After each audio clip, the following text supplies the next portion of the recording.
ದಲಿತ ಒಳ ಮೀಸಲಾತಿ ಜಾರಿಯಾಗೋದು ಯಾವಾಗ? ನಿವೃತ್ತ ನ್ಯಾಯಮೂರ್ತಿಗಳ ಆಯೋಗ ರಚಿಸಿರುವಂತೆ ಸರ್ಕಾರ ನ್ಯಾಯಮೂರ್ತಿ ನಾಗಮೋಹನ್ ದಾಸ್ ನೇತೃತ್ವದ ಆಯೋಗ ರಚನೆಯಾಗಿದೆ. ದಲಿತ ಒಳ ಪಂಗಡಗಳಿರುವಂತ ಗೊಂದಲಗಳ ಸರಿಪಡಿಸುವಂತ ಪ್ರಯತ್ನಕ್ಕೆ ಮುಂದಾಗ್ತಾ ಇರುವಂಥದ್ದು. ದಲಿತ ಒಳ ಪಂಗಡಗಳಲ್ಲಿ ಒಂದಷ್ಟು ಗೊಂದಲಗಳಿದೆ, ಅದನ್ನ ಸರಿಪಡಿಸಬೇಕಾದಂತ ಅನಿವಾರ್ಯತೆ ಇದೆ. ಆ ನಿಟ್ಟಿನಲ್ಲಿ ಪ್ರಯತ್ನ ಪಡಲಾಗ್ತಾ ಇದೆ. ಎಂಪರಿಕಲ್ ಡಾಟಾ ಸಂಗ್ರಹವನ್ನ ಆಯೋಗ ಆಲ್ರೆಡಿ ನಡೆಸಿದೆ ಅನ್ನೋದ್ರ ಬಗ್ಗೆ ಅಪ್ಡೇಟ್ ಕೂಡ ಸಿಗ್ತಾ ಇದೆ.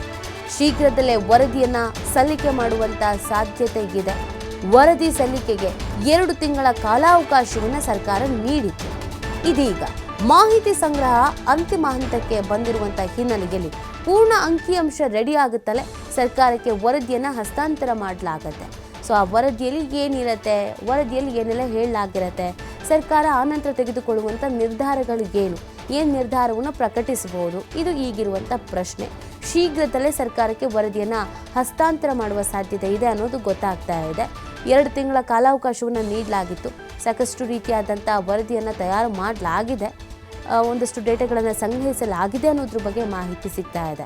ದಲಿತ ಒಳ ಪಂಗಡಗಳಲ್ಲಿ ಒಂದಷ್ಟು ಗೊಂದಲಗಳು ಏನಿದೆ ಅದನ್ನು ಸರಿಪಡಿಸುವಂಥ ನಿಟ್ಟಿನಲ್ಲಿ ಈ ಪ್ರಯತ್ನ ಎಂಪರಿಕಲ್ ಡಾಟಾ ಸಂಗ್ರಹವನ್ನು ಈಗ ಆಲ್ರೆಡಿ ಆಯೋಗ ನಡೆಸಿದೆ. ಅತಿ ಶೀಘ್ರದಲ್ಲೇ ವರದಿಯನ್ನು ಸಲ್ಲಿಕೆ ಮಾಡುವಂಥ ಸಾಧ್ಯತೆ ಇದೆ ಅನ್ನೋದ್ರ ಬಗ್ಗೆ ಮಾಹಿತಿ ಸಿಗ್ತಾ ಇದೆ.